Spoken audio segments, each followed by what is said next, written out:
प्रणाम साथियों। मैं मोहन सिंह वीर शिरोमणि महाराणा प्रताप जी के जन्म दिवस की आप सभी को हार्दिक शुभकामनाएं देता हूं। और आज मैं उनके विचार, अदम्य साहस पे वास्तविक भारत के समाज पर अपनी बात रखने जा रहा हूं। आज हम क्या आज हम वीर शिरोमणि महाराणा प्रताप जी को अपना आदर्श मानते हैं और उनके पद चिन्हों पे क्या हम चलते हैं। आइए इस पे थोड़ी सी चर्चा करते हैं। उन्होंने आजीवन मेवाड़ को गुलाम नहीं बनने दिया। परिस्थितियां कितनी भी प्रतिकूल थी, उनका डटकर सामना किया। जंगल में घास की रोटी बनाई, और वो भी जब एक बिल्ली आकर पुकारने लगी, भूख से तड़प रही थी, तो अपनी रोटी भी उसको दे दिया। स्वयं भूखे रहे थे। वापस अपनी सेना तैयार करी और वापस से युद्ध करा।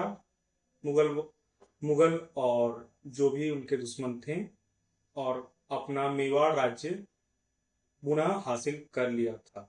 अपना पूर्ण साम्राज्य महाराणा प्रताप जी ने लिया था। जैसा कि मेरे गुरुजी ने आपको महाराणा प्रताप जी के बारे में काफी अधिक जानकारी दी है, अब मैं वास्तविक समाज में महाराणा प्रताप जी को लोग आदर्श बातों में तो मानते हैं, परंतु उनके जैसा अदम्य साहस, वीरता और निर्भीक शायद नहीं है। क्या हम ऐसा कर पाएंगे? आज हम छोटी छोटी समस्याओं पर हार मानने लगे हैं। क्या हम महाराणा प्रताप जी को अपना आदर्श मानते हैं? क्या हम अपना भोजन किसी भूखे को दे सकते हैं? क्या हम अपने घर, नौकरी और सभी विकट परिस्थितियां जब हमारे सामने आ जाती हैं, तो क्या हम पुनः उठकर खड़े हो रहे हैं? हम वापस से साहस करके उससे बेहतर करने का प्रयास कर रहे हैं? तो शायद इसका जवाब है शायद नहीं। बहुत ही कम लोग हैं जो कि साहस करके वापस से आगे बढ़ते हैं। आप मान लीजिए लगभग 100% में से 11% लोगों को ही मैं मानता हूं। महाराणा प्रताप जी को आज के समय में अपना आदर्श तो बहुत लोग मानते हैं, परंतु उनके जैसा निर्भीक, निडर, साहसी शायद सभी लोग नहीं हैं। मैं स्वयं महाराणा प्रताप जी को अपना आदर्श मानता हूं, परंतु मैं खुद उनके जितना साहसिक, निर्भीक, निडर नहीं हूं। मैं प्रयास कर सकता हूं कि मैं बनूं, परंतु महाराणा प्रताप जी ने जिस प्रकार अपना जीवन जिया और जिस प्रकार कभी भी गुलामी को स्वीकार नहीं किया, शायद मैं नहीं कर पाऊंगा। अभी तो जो प्रिय मित्र है, चेतक अश्व जैसा बन सकता हूं। मैं उसके जैसी तीव्र बुद्धि, चपलता, दुश्मनों से बेखौफ युद्ध में अपने महाराज को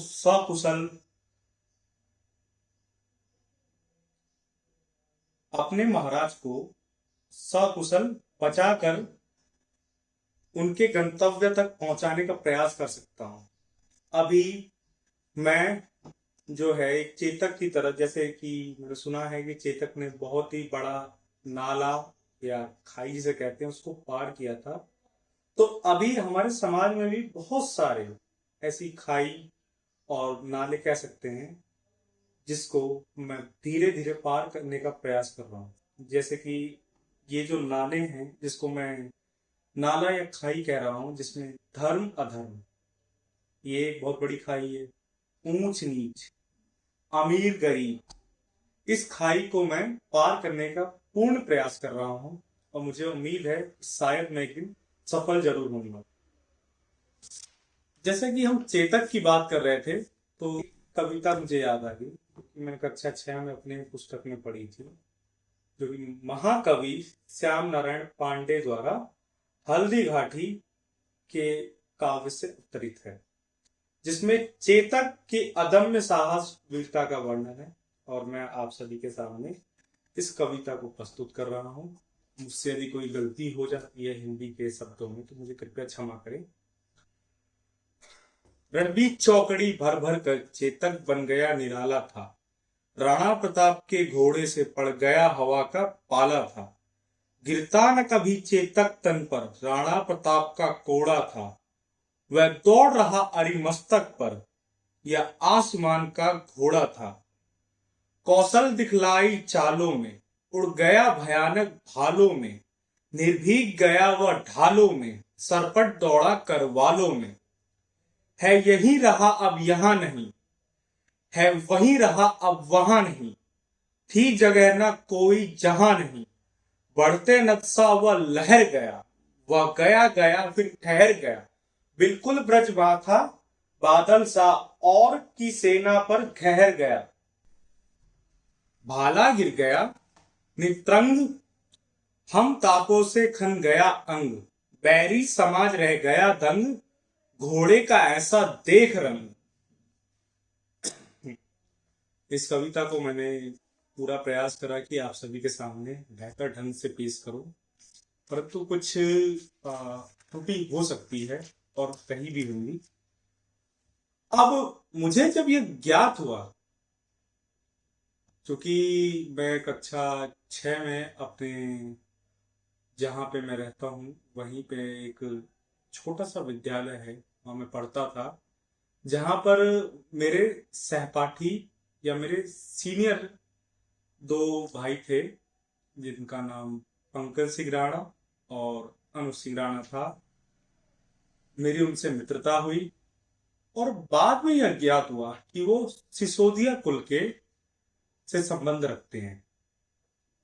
धीरे धीरे मैंने उनसे महाराणा प्रताप और अन्य कहानियों के बारे में जाना, तो मुझे पता चला कि यही जो पहले गाजियाबाद का ही एक भाग था। और मैं आपको बता दूं, गाजियाबाद जो है उत्तर प्रदेश में मेरठ मंडल के अंतर्गत एक जिला था, और बाद में उसमें एक और जिला जुड़ गया जो कि गाजियाबाद का ही टूटा हुआ अंश है, हापुड़। और इसी में एक खंड आता है गुलावटी, जहां पे लघु मेवाड़ क्षेत्र कहा जाता है, जो कि साठा चौरासी है, जहां के लोग आज भी, आप यकीन नहीं मानेंगे, कि राखी का त्योहार नहीं मनाते हैं। और इस बात की जब मेरे मित्र ने मुझको बताया कि हम राखी का त्योहार नहीं मनाते हैं, तो मुझे थोड़ा सा धक्का सा लगा। मैंने सोचा ये शायद सच नहीं बोल रहा है, परंतु जब मैं उसके साथ 2-3 साल रहा तो मैं देखता कि हम सभी मित्रों के हाथों में राखी होती थी, परंतु वे राखी नहीं बंधवाते थे। इसलिए नहीं बंधवाते थे क्योंकि उनके राजा, उनके जिनसे उन्हें प्रेरणा मिलती है, महाराणा प्रताप जी का उस दिन देहांत हो गया था।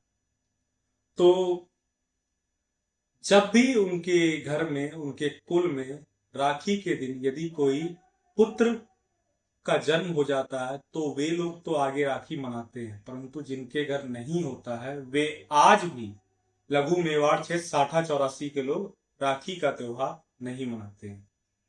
और मुझे उनसे बहुत कुछ जानने को मिला।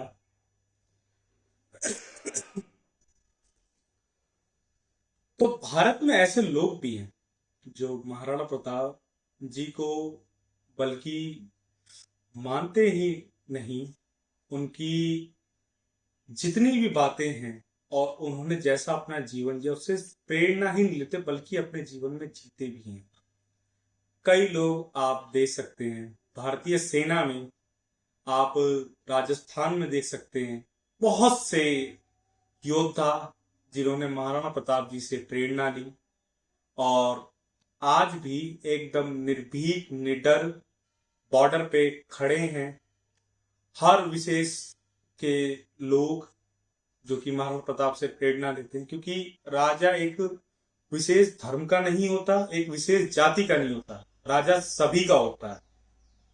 तो अब इसमें हम एक बात करते हैं, आप सभी ने देखा होगा कि रोडों पे कुछ हमें लोहार दिखाई देते हैं। वास्तव में मैं सभी तो नहीं कहूंगा, परंतु कुछ लोहार की जो जातियां हैं वो गड़िया लोहार से अपने को बताती हैं। और इनका इतिहास मुझे यह पता चलता है कि ये जब महाराणा प्रताप जी अपना साम्राज्य हार गए थे, तो जब वो जंगल में गए थे अपनी सेना को एकत्र करने के लिए, तो गड़िया लोहार लोगों ने भी अपना स्थान त्याग दिया था और महाराणा प्रताप जी के साथ मिलकर उनके लिए हथियार बनाए, उनकी सेना में भी लड़े थे। और आज भी उन्होंने अपने वापस स्थान को नहीं लिया है। वे आज भी मानते हैं कि अभी हमारा युद्ध नहीं समाप्त हुआ है। तो ऐसे लोग भी हैं जो महाराणा प्रताप को इतना आदर्श मानते हैं। आप हर जगह देख सकते हैं ये जो विशेष जाति के लोग हैं, आज भी आपको लोहे के कारीगर रोडों पे लोहा पीटते हुए दिख जाएंगे, जो कि हथियार बनाकर और सामग्री लोहे की जो कि उपयोग में आती है उपकरण बनाकर अपना जीवन यापन कर रहे हैं। इसी के साथ मैं अब अपनी वाणी को विराम देता हूं। आप सभी को वीर शिरोमणि महाराणा प्रताप जी के जन्म की हार्दिक शुभकामनाएं। अपने जीवन में महाराणा प्रताप जी के केवल पढ़िए ही नहीं, बल्कि उनके विचार और उनके साहस को अपने जीवन में लाएं भी, जिससे हमारे भारत देश का अधिक से अधिक विकास हो और हमारा देश आगे बढ़े। इसी के साथ